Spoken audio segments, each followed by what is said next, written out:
For a number of years in Sweden, the number of applicants to medical school with a top GPA was higher than the number of available slots. So what Sweden did was to determine by lottery. So those who won that lottery ended up getting access to medical training, and those who lost the medical school lottery ended up quite often pursuing other professions. So what we can do is then to just compare the family members of the winners of that lottery, their health outcomes and their health behaviors, to the family members of the losers of that lottery. So applicants who were equally qualified, they just lost the lottery.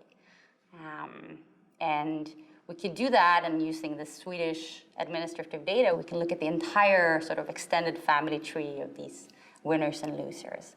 So now we have a fantastic experiment where we essentially have individuals where they have the same income, the same demographic characteristics, but some of them got access to medical expertise in the family because their family member, relative won this medical school lottery, and some of them don't. And then what we can do is just compare them. And we look at two types of outcomes. We look at physical health outcomes, and we look at preventive health outcomes.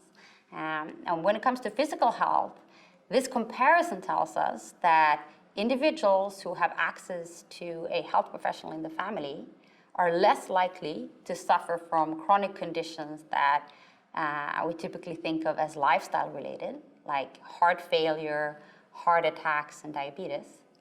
And when it comes to preventive behaviors, we find that they are more likely to adhere to medications that are known to reduce the risk of cardiovascular disease, for example, statins.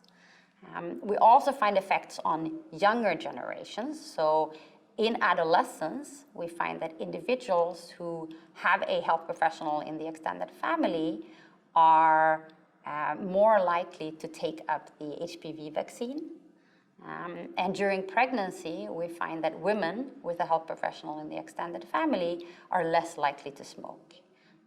So we basically find wide-ranging results, both on physical health and on preventive health investments. So things that we can think of as actions people take to reduce the chance of an adverse health event happening in the first place.